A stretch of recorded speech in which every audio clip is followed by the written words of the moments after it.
বলেন কবুল।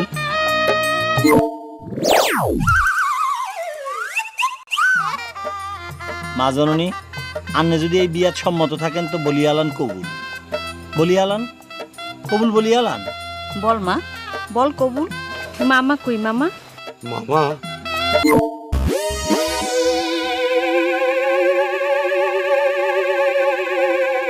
মা জননী, আপনার যদি এই বিয়েতে সম্মতি থাকে তো কবুল বলি ফেলান। মা জননী, ও মা জননী, কবুল বলি ফেলান। আমার আরো 4টা বিয়ার কাজে যাইতে হবে মা জননী, আপনি কবুল বলি ফেলান। বলেন কবুল, বলেন। পানি খাবো। এই পানি নিয়ে যা যা তো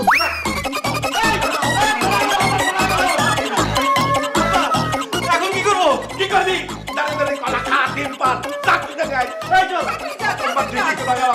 This is third time. This is third time. অকম্মার ঢেকি।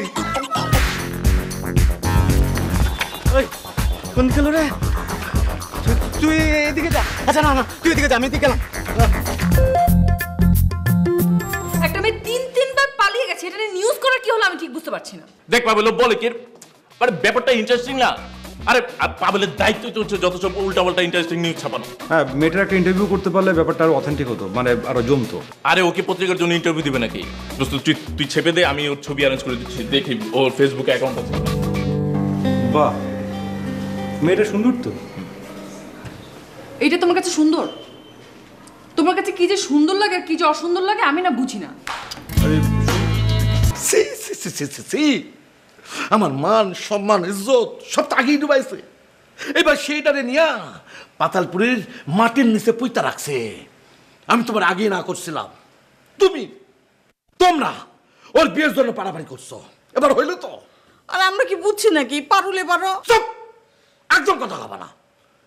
জীবনে কোনোদিন শুনছো বিয়ের আসর থেকে কোনো মেয়ে 3-3বার পালাইছে? না, শুনি নাই। তাও যদি কারোর সাথে লটর পটর করে পলাইতো তাহলে বুঝতাম যে আমরা জোর করে বিয়ে দিতে গেছিলাম। তাও তো না। আল্লাহ, আমি কি পাপ করছি? আল্লাহ, কি পাপ করছি? আপনি একটু শান্ত হন, আপনার প্রেশার আবার বেড়ে যাবে। প্রেশার থাকলে তো পারবো। মানে প্রেশার নাই? এত কিছুর পর প্রেশার থাকে? আরে বাড়তে বাড়তে সিরামিরা কবে উঠে গেছে। ও আল্লাহ, কি বলেন? ও শিমুল, হিজল জামাতে ডাক, ডাক্তার আনতে বল। তোর বাপের তো প্রেশার ছিঁড়ে গেছে। যাবো যাও, বেকুম মেয়ে চলে। ও আল্লাহ, এ শিমুল। আম্মা, আব্বার তো প্রেশার ছিঁড়ে নাই। প্রেশার কি দড়ি নাকি যে ছিঁড়ে যাবে? আব্বা কথার কথা বলছে। ও, আমি তো ভাবছি। এত কানের কাছে পেট্রোল পাটল করো না তো, যাও। আব্বা, একটা কথা বলি। তুই আবার কি বলবি? আপা কখনো বিয়ে করবে না, আমি জানি। আপনারা আপার বিয়ে নিয়ে টেনশন না করে আমার বিয়ের কথা ভাবেন।